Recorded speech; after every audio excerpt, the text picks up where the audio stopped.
ராகினி அர்ஜுனுக்கு ஃபோன் பண்ணி பார்க்குறாங்க. ஆனா ஃபோன் ஸ்விட்ச் ஆஃப்லயே இருக்கு. என்ன இது ஸ்விட்ச் ஆஃப்லயே இருக்கு. என்ன பண்றதுன்னே தெரியலையே அப்படின்னு சொல்லிட்டு ராகினி பயங்கரமா டென்ஷனா இருக்காங்க.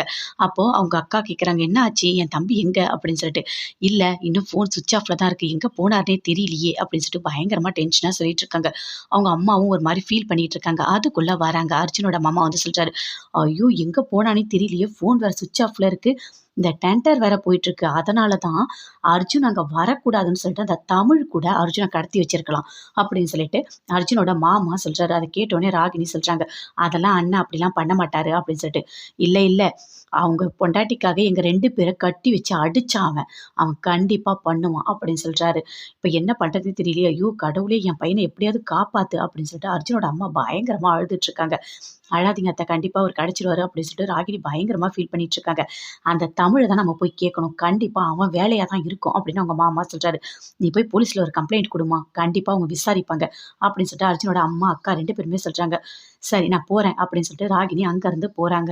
வீட்ல எல்லாருமே சந்தோஷமா இருக்காங்க. கோதை, நடேஷன், வசு எல்லாருமே ரொம்ப சந்தோஷமா இருக்காங்க. அங்கருந்து வராரு வந்து தமிழ். அவங்க தம்பி 2 பேருமே பேசிட்டு இருக்காங்க. "அம்மா அந்த டெண்டர் நமக்கு கிடைச்சிடுச்சு." அப்படின்னு சொல்றாரு. கார்த்திக் பயங்கரமா சந்தோஷமா சொல்றாரு. "பாத்தியாம்மா நமக்கு கிடைச்சிடுச்சு. நம்ம கரெக்ட்டா அமௌண்ட் கோட் பண்ணியிருக்கோம். ஆனா அந்த அர்ஜுன் நம்மள விட கொஞ்சம் கம்மியான அமௌண்ட் தான் கோட் பண்ணியிருக்கான். அதனால தான் அவனுக்கு கிடைக்கல. அவன் டெண்டருக்கே வரலம்மா. அப்படியே வந்திருந்தா கூட அவனுக்கு அது கிடைச்சிருக்காது." அப்படின்னு சொல்றாரு.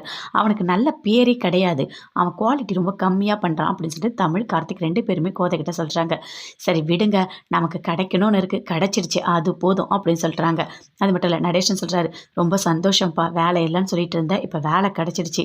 இனிமே நல்ல வேலைய செய்." அப்படின்னு சொல்றாரு. "ஆமாப்பா ரொம்ப சந்தோஷமா இருக்கு இந்த டெண்டர் கிடைச்சதுல." அப்படின்னு சொல்லிட்டு 2 பேருமே ரொம்ப சந்தோஷமா பேசிட்டு இருக்காங்க. ராகினி அவங்க மாமா 2 பேருமே வீட்டுக்கு வராங்க. வந்தோனே ராகினி பயங்கரமா அழறாங்க. "எங்க அர்ஜுன் எங்க?" அப்படின்னு சொல்லிட்டு தமிழ் கிட்ட கேட்குறாங்க. "என்கிட்ட ஏன் கேட்குற? எனக்கு எப்படி தெரியும்?" அப்படின்னு சொல்லிட்டு தமிழ் சொல்றாரு. "இல்ல நான் வீட்டுக்கு வரவே இல்ல. ஃபோனும் ஸ்விட்ச் ஆஃப்ல இருக்கு. எனக்கு என்ன பண்றதுன்னே எனக்கு தெரியல.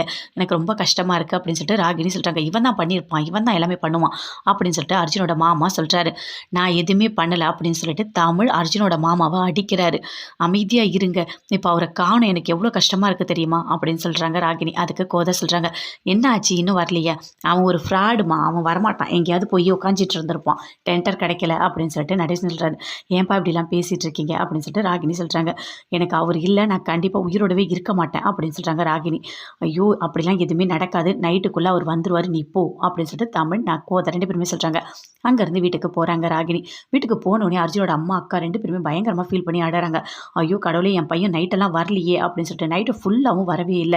அடுத்த நாள் காலையில சொல்றாங்க, "நீ போய் கண்டிப்பா கம்ப்ளைண்ட் குடு. இதுக்கு மேல அவங்க கிட்ட பேச வேண்டாம். அவங்க விசாரிப்பாங்க. என் பையன் எனக்கு வேணும்." அப்படின்னு சொல்லிட்டு அர்ஜுனோட அம்மா பயங்கரமா அழுதுட்டு இருக்காங்க. "சரி நான் உடனே போறேன்." அப்படின்னு சொல்லிட்டு ராகினி, மாமா 2 பேருமே வீட்டுக்கு போறாங்க. 2 போலீஸ கூட்டிட்டு போறாங்க. கூட்டிட்டு போனோனே, "வெளிய வாங்க." அப்படின்னு சொல்லிட்டு தமிழை கூப்பிடுறாங்க. "இங்க பாருங்க, உங்க மேல கம்ப்ளைண்ட் குடுத்துருக்காங்க. இவங்க வீட்டுக்கார காணோமா." அப்படின்னு சொல்றாங்க. "என் மேல எதுக்காக கம்ப்ளைண்ட் குடுத்துருக்காங்க? நான் அதெல்லாம் எதுவுமே பண்ணல." அப்படின்னு சொல்லிட்டு தமிழ் சொல்றாரு. பயங்கரமா கோவம் வருது கார்த்திக்கு. "என் அண்ணன் என்ன பண்ண போறாரு? என் அண்ணன் அதெல்லாம் எதுவுமே பண்ணல." அப்படின்னு சொல்லிட்டு பயங்கர கோவமா பேசிக்கிட்டு இருக்காரு. சரஸ்வதியும் சொல்றாங்க, "இங்க பாரு ராகினி, கண்டிப்பா இவர் எதுவுமே பண்ண மாட்டாரு. உனக்கு தெரியும்ல, அவர் எவ்ளோ பண்ணியிருக்காரு. நீ போய் போலீஸ கூட்டு வந்து இப்படி நிக்கிற. நீ திருந்தவே மாட்டியா?" அப்படின்னு சொல்லிட்டு சரஸ்வதி கேட்குறாங்க.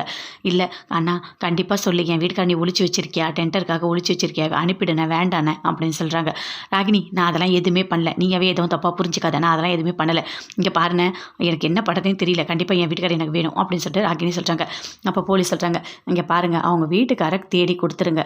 ஏன்னா நீங்க அங்க கோர்ட்டுக்கு வந்தாலும் இத தான் சொல்லப் போறாங்க." அப்படின்னு சொல்லிட்டு போலீஸ் அங்கருந்து போறாங்க. "என்னங்க நீங்க போறீங்க? பின்ன வேற என்னம்மா பண்ண முடியும்? வெயிட் பண்ணி பார்ப்போம். அவர் டைம் குடுக்கட்டும். அது குடுத்த வரைக்கும் தேடி பார்க்கட்டும். அதுக்கப்புறம் நான் எது வந்தாலும் ஆக்ஷன் எடுக்கிறேன்." அப்படின்னு சொல்லிட்டு அங்கருந்து போயிட்டாரு. "என்ன இப்படி போயிட்டாங்க?" அப்படின்னு சொல்லிட்டு ஒரு மாரி ஃபீல் பண்றாரு அர்ஜுனோட மாமா. "சரி நீ போ ராகினி, கண்டிப்பா கிடைப்பாங்க." அப்படின்னு சொல்றாங்க. ராகினி பயங்கரமா ஃபீல் பண்ணிட்டு வீட்டுக்கு போறாங்க. போன உடனே, "என்ன ஆச்சு? அங்க கேஸே எடுத்துக்கல. இந்த ஏரியா போலீஸ்காரன் பரவாயில்ல, கண்டுபிடிச்சிருங்க." அப்படின்னு சொல்லிட்டு போயிட்டான். "ஏன் இந்த ஏரியா போலீஸ் கிட்ட போனீங்க? நீங்க வேற எங்கேயாவது போயிருக்கலாம்ல." அப்படின்னு சொல்லிட்டு அர்ஜுனோட அம்மா, அக்கா 2 பேருமே சொல்றாங்க. "என்ன பண்றதுன்னே தெரியலையே." அப்படின்னு சொல்லிட்டு பயங்கரமா ஃபீல் பண்ணிட்டு இருக்காங்க ராகினி. அர்ஜுன் சொல்றாரு, "எப்படியாவது இப்ப நம்ம கண்டுபிடிக்கணும். எங்க போயிருப்பான்?" அதுக்கு நமச்சிவாயம் சொல்றாரு, "எனக்கு ஒரு ஐடியா தோணுதுப்பா. அவன் கண்டிப்பா அவங்க மாமாவுக்கு தெரியும். அவங்க மாமாவ பின்தொடர்ந்தா கண்டுபிடிச்சிடலாம்." அப்படின்னு சொல்றாரு. "சரி வா போலாம்." அப்படின்னு சொல்லிட்டு தமிழ், நமச்சிவாயம் 2 பேருமே போறாங்க. அவங்க மாமா போறாரு.